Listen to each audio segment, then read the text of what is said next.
Hello and welcome to Rolling with Two. I'm Will, and with me is the bounty hunter herself, Sarah. And today we're looking at Star Wars Outer Rim. Sarah, why don't you tell us about Star Wars Outer Rim? All right, Star Wars Outer Rim is a pick up and deliver board game with exploration and dice rolling mechanisms.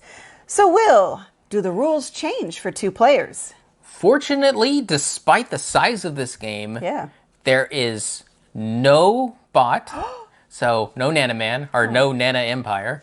The rules are exactly the same for a two-player game. That's actually pretty amazing. That impressed me, I have to admit.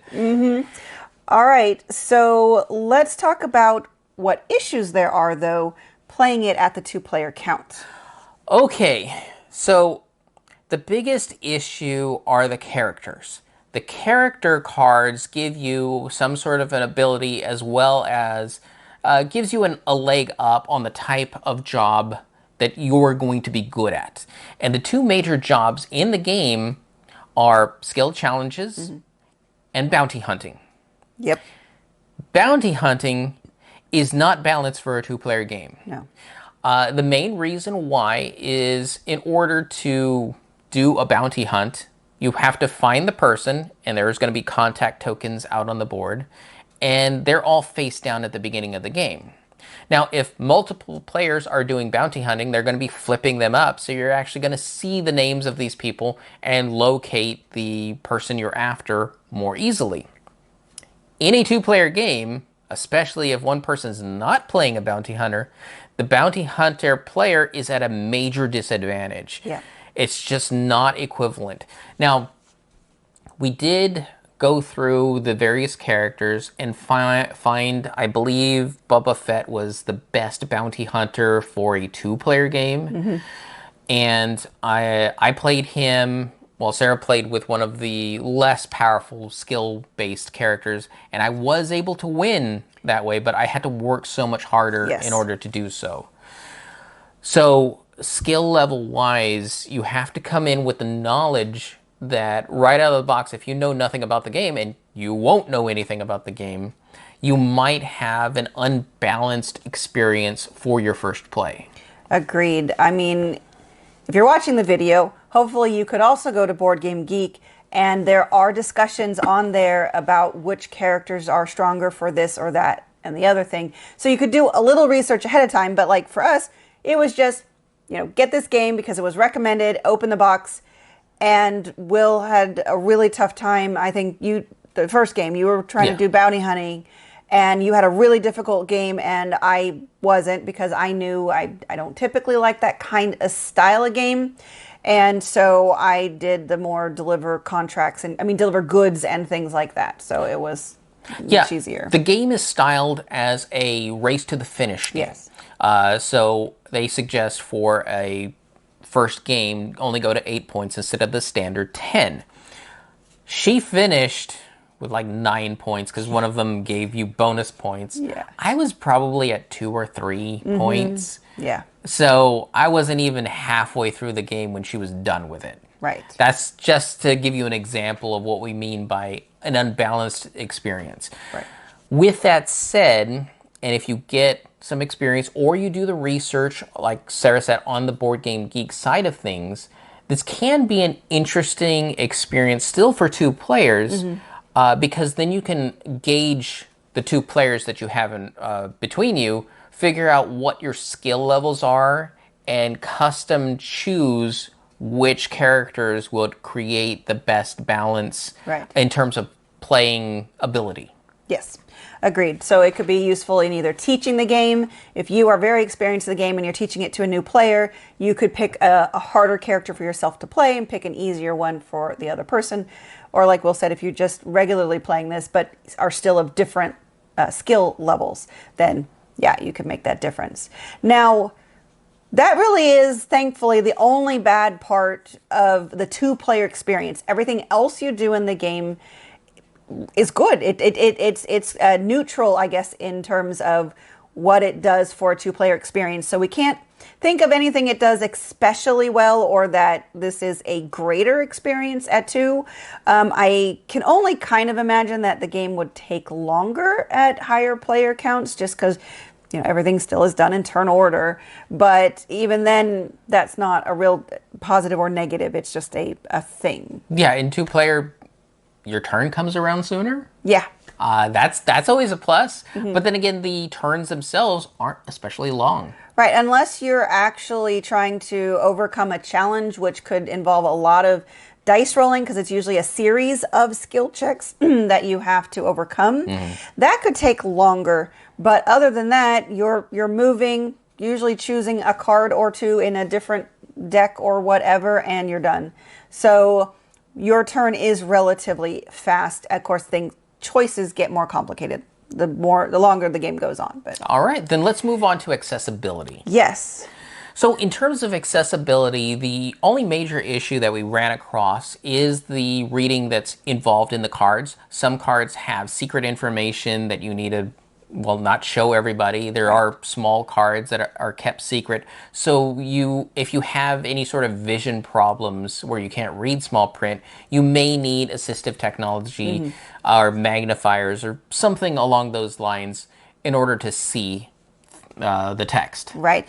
There were times where I could read some of the cards to you, but thankfully the box on the cards that say secret are upside down and in a different color. So if I pulled one of those cards for him and I saw that, I would just turn it over and give it to him so he could go read it. So we were able to do some times where I could just read him the card that he chose, so he didn't have to get up and use the assistive equipment. Yeah, for the most part, a lot of the cards are open information. The board's all open information. And once the tokens get flipped up, because the tokens are another thing that you will keep secret until it's time to flip them up. Right, and there are some abilities, especially bounty hunter abilities, that will allow you to secretly peek at a contact. But they're small, round cardboard chits, and so that's a lot of small text. I mean, there's not a lot of information on there, but there's names and there's icons, and so you'd have to be able to see those. Yes. So also people with memory issues might have a little issue when it comes to if you're playing the secret shell game with the contacts. that might be something to watch out for. Right. Now, the boards, that is actually a good element in terms of accessibility. So for the point scoring for the game, there are holes where pegs go through to keep track so it doesn't actually move around on you. And you can actually feel where your peg is at any given time and count the holes to the left or right of it. Additionally, there are 4 factions. 4 factions, yes. And we thought this was going to be a big breaker because graphically there's a lot going on with the 4 factions, to the side of them. And we're figuring, when you start getting favor with them, that it was going to be hard to track. Fortunately, it's very easy. You're in favor, that means the token's all the way up. You're out of favor, tokens all the way down, or you're neutral. It's in the middle. Yeah, this is where their graphic design, I know they were trying to make it look really cool, but there's these little hash marks up and down each track. And so when I first pulled this out, I'm like, oh, that's going to be a lot of tracking, and they didn't put numbers on them and stuff, but it is just to look pretty, I guess, to make it look very thematic. Thankfully, like Will said, it's middle, up, and down. So thankfully, that is also really easy to take care of. Now, did you find the dice to be easy to read? Because every die in the game does have different icons in order to show whether or not they have success, failure. Those were fairly legible, right? I believe so, and unfortunately, I'm having trouble finding the dice in here, and I didn't think to pick those out ahead of time, but I don't remember that being a problem at all, and I can't find it. Because I know sometimes we've played dice games that have called for, you need this symbol, and you're like looking at the die, and it's like, I don't know what that even is. Is it the thing? So fortunately, that's not an issue. Not that I remember. Another nice one is the money. Yes. So the money is credit chips. Yeah, they're just long, rectangular, and they're all different sizes. I feel like I'm missing a size. Yeah, but if it's longer, it's worth more credit. Yes. Mm-hmm. Very simple, very straightforward, easy to fill, easy to keep track of. So for the most part, aside from the reading, I'd say this is a mostly accessible game. It is mostly, yes. So let's talk about, would we recommend it as a two-player? Okay. I would mostly say it's really hard for me to say yes or no on the two-player. So I'm going to have to say maybe. It's really going to depend on whether you take the time to look at the characters or do research on which ones would be better or worse. Because unfortunately, those character cards shape pretty much everything you do in the game, at least what you're able to do well. And because of the dice, and you need these boosts that your skills give you, if you don't have a skill for a particular challenge, I think you only have a 50-50 chance of succeeding. So the more skills you have and whatever you're focusing on, you're going to get better at that. And that's where you can really shine in this game, is more on focusing. So I really enjoyed this as a two-player game, but our first play was rocky, so that's why I'm on the maybe side. I'm pretty much in the same boat. This game is good at two players if you do your homework. And that's kind of different, I feel, from a lot of games where you go into a narrative experience and it's, well, what you make of it. No, this one is mechanically necessary for you to understand these characters are not balanced. But that can be a plus if you know what your skill levels are, what people want to put into the game, and really create the right type of experience for you. So our second game was definitely a lot better, knowing what we did coming after the first game and our rocky experience. As far as accessibility, I think it's pretty good. There are elements in which you will need magnification if, say, you have problems reading text, but contrast-wise, in colorblind type experiences, I didn't see really any problem with that. No, they did a very good job for the most part on choosing high contrast between the text and the backgrounds. And some of the text can get a little small, so those who don't have the sharpest eyes might have a little bit trouble. I think overall, just if anything, you just might get a little overwhelmed by the amount of information on the cards. But the great thing on most of the cards, you don't need all the information at once. You're looking for specific things at specific points. So once you know how to read a card, you can go exactly where you need to for the information and just ignore the rest of it for when you're what you're doing. Yeah. What about the space lanes? Were those hard to see? Because in order from going to planet, you actually do have to follow lines along the giant board. That was pretty...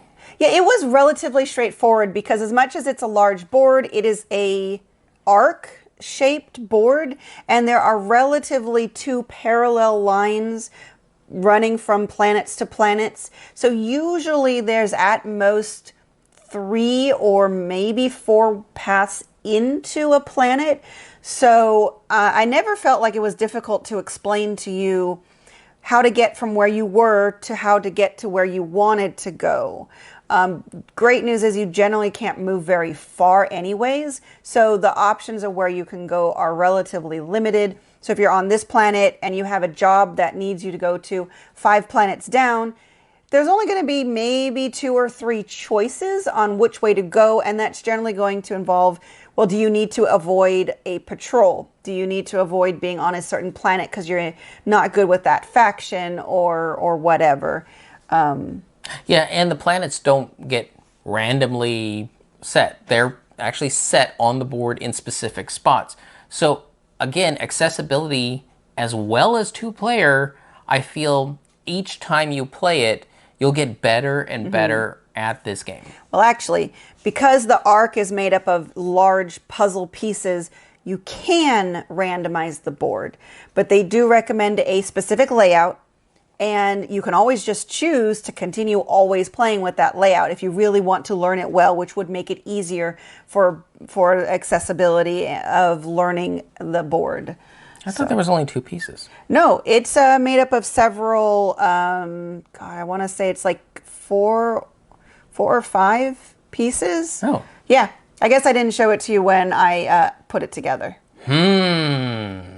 Interesting. Yes.